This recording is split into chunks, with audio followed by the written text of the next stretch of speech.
Orqanlar sıradan çıxır və sonda letal sonluqla, yəni ölümlə nəticələnir. Bəlkə də insanlar bilmirlər ki, bunlar qorxulu xəstəliyə mübtəla olmuşlar.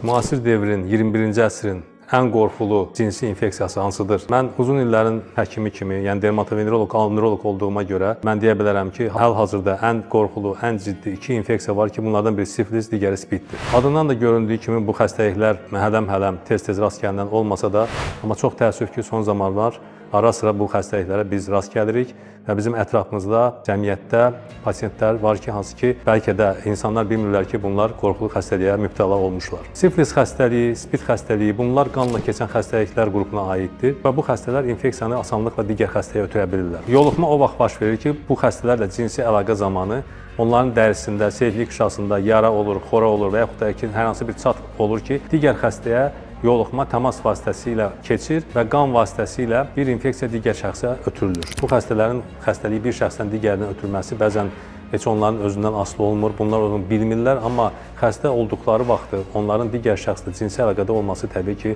bu artıq cinayətdir. Sifilis haqqında danışdıqda demək olar ki, ilkin əlaməti olaraq bu xəstələrdə cinsi əlaqənin baş verdiyi nahiyədə yara əmələ gəlir, bu bərk şankır adlanır. Sonra 2 aydan sonra bu yara vaxtında aşkar edilib müalicə olunmadıqda xəstəlik digər etaplara keçir. Spid xəstəliyi isə burada iki məsələni qeyd etmək lazımdır. HIV.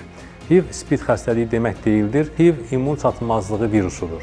Yəni immun çatmazlığı virusuna yoluxan şəxs bu xəstəliyi vaxtında aşkar edib müalicə olunduqda, yəni ona xüsusi dərmanlar təyin olunur və bu dərmanları qəbul etdikdə o cəmiyyət üçün qorxulu olmur.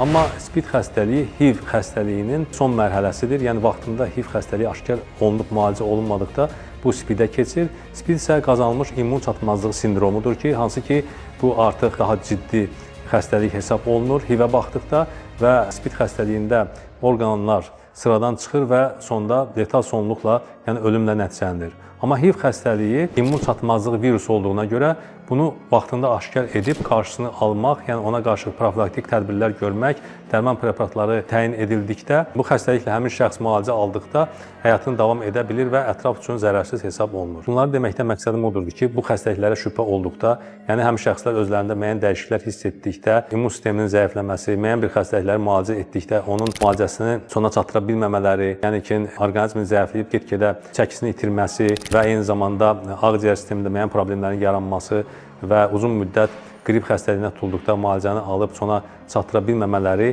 ilkin şübhə yarada bilər. Məhz buna görə də həmin pasiyentlər vaxtında profilaktik müayinədən keçməli və test verməlidirlər ki, onlarda HIV probleminin olub-olmaması aşkarlansın. Sifilis xəstəliyində isə bu xəstələr ilkin olaraq cinsi əlaqədən sonra əgər cinsi orqanda müəyyən bir yara görürlərsə və bu yaranı vaxtında aşkar edib müayinə etdikdə onlar sifilis xəstəliyini olub-olmamasını bilə bilərlər.